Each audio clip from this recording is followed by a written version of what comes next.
साबिक information minister हैं, गो कि आपको किसी तारुफ की ज़रूरत नहीं है।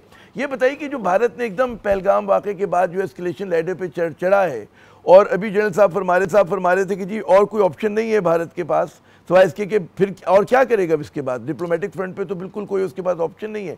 आपका तजुर्बा क्या कहते हैं इस मामले पे?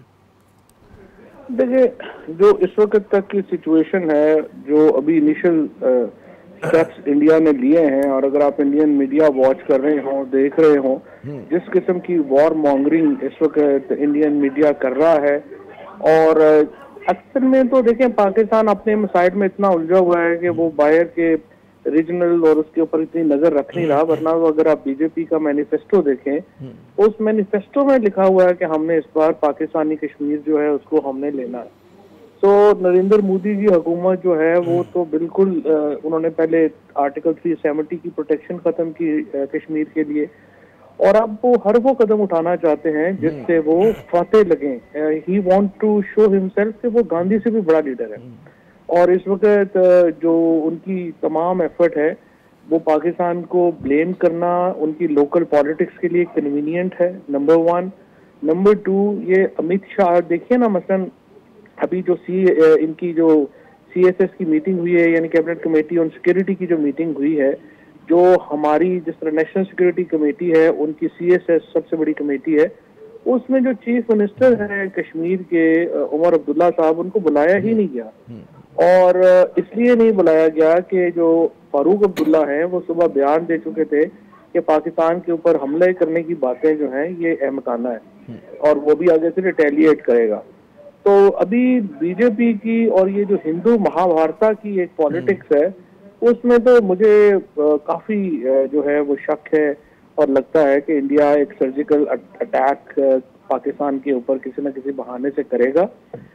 फुल फ्लैज वॉर वो अवॉइड करना चाहते हैं, लेकिन वो अपना जो वोटर है और अपनी जो इस वक्त एक मीडिया फ्रेंजी, गोदी मीडिया जिसको हम कहते हैं इंडिया में, वो जिस कदर इस वक्त हाइप मची हुई है, उसको खुश करने के लिए वो सर्जिकल अटैक पाकिस्तान के ऊपर कर सकता है।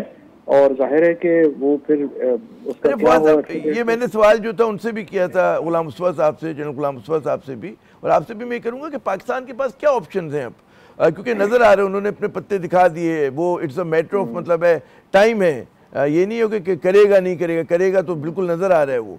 तो पाकिस्तान के पास अब क्या ऑप्शन हैं? देखिए, पहली बात तो ये है कि दो मुल्कों का इस मामले के ऊपर फिर मोदी को एतमाद में वो लेगा। एक तो अमेरिका को तो 100% लेगा डायरेक्टली, जो आज सुबह भी उन्होंने बात की है प्रेसिडेंट ट्रंप से, और JD वैंस तो थे ही वहां पे।